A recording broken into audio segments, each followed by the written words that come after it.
When we say the name Leonardo da Vinci, we imagine the ultimate Renaissance man. We see the grey beard, the calm eyes, and the masterpieces hanging in the Louvre.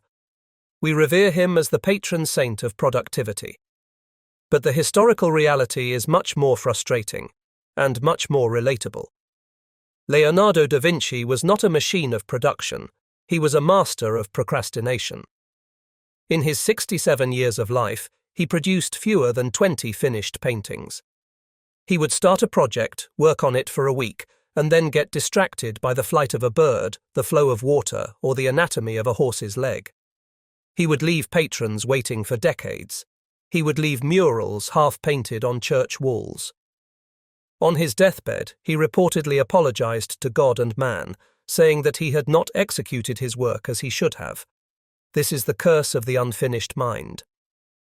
Modern psychologists who analyze his journals, thousands of pages of erratic, jumping thoughts, strongly suggest that Leonardo possessed the neurobiology of ADHD. He didn't lack talent. He lacked the ability to close the loop. He teaches us the dangerous difference between motion and action.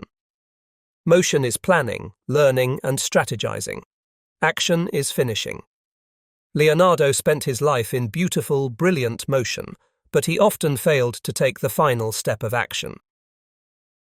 The greatest tragedy of his career is the story of the Gran Cavallo. In 1482, the Duke of Milan commissioned Leonardo to build the largest equestrian statue in the world, a massive bronze horse to honor his father. This was to be Leonardo's magnum opus, the work that would define him for eternity. A normal sculptor would have made a mold, poured the bronze, and finished it in 2 years. Leonardo spent 12 years just studying horses. He dissected them. He drew them. He wrote treatises on the anatomy of their muscles. He built a massive clay model that stunned everyone who saw it.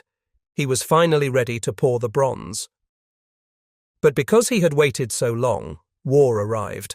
The 70 tons of bronze that had been set aside for the statue were seized by the Duke and melted down to make cannons to fight the French. The French then invaded the city, found the massive clay model of the horse, and used it for target practice with their crossbows, destroying it completely. 17 years of work vanished because he couldn't stop optimizing and just finish. This is a brutal lesson for the motivationairy. Perfectionism is not just a personal quirk, it is a risk factor. If you wait too long to ship your work, the world might change in a way that makes your work impossible. The bronze will become cannons. The opportunity will vanish. Real artists ship. However, we must also look at the other side of the coin. Leonardo's distraction was also the source of his genius. This is the Polymath's dilemma. Leonardo could not just paint a smile on the Mona Lisa. He had to first dissect human cadavers to understand which facial muscles triggered a smile. He had to study optics to understand how light hits the retina. He had to study geology to paint the rocks in the background perfectly. His inability to focus on one thing allowed him to connect everything. This is what separates a technician from a visionary. A technician knows how to paint. A visionary knows what he is painting. Leonardo's ADHD allowed him to see patterns that no one else saw. He realized that the branching of trees looked like the branching of arteries, which looked like the branching of rivers.